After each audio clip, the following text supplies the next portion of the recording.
For this week's Team Lead Tech Tips, we have two new updates for Microsoft Whiteboard. The first one is improved text customization. When you add a text box to your whiteboard, by default, it will be in a medium font.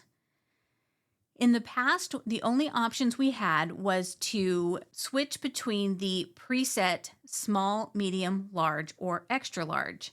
Now you have additional options.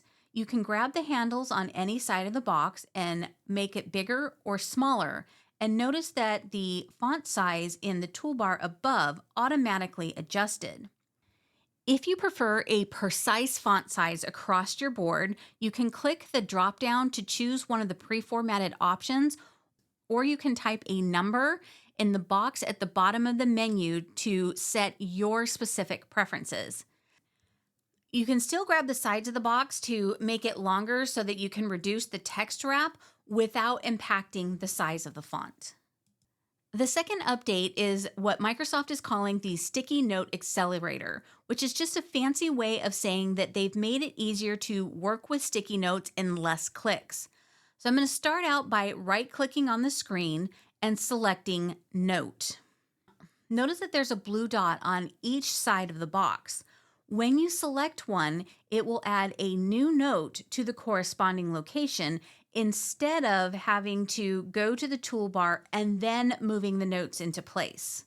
The new sticky will be the same color as the original, but you can use the toolbar above the sticky note to change the color.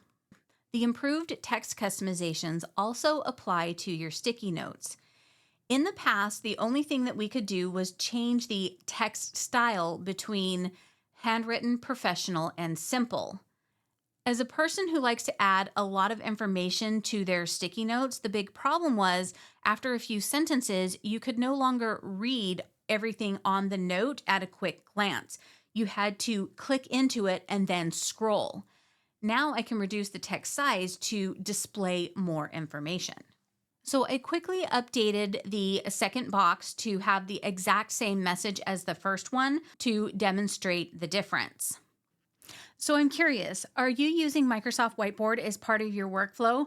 Drop a comment below to share one way that you find it helpful. Let's inspire others who haven't tried it yet. Thank you for watching, and I'll see you in the next video.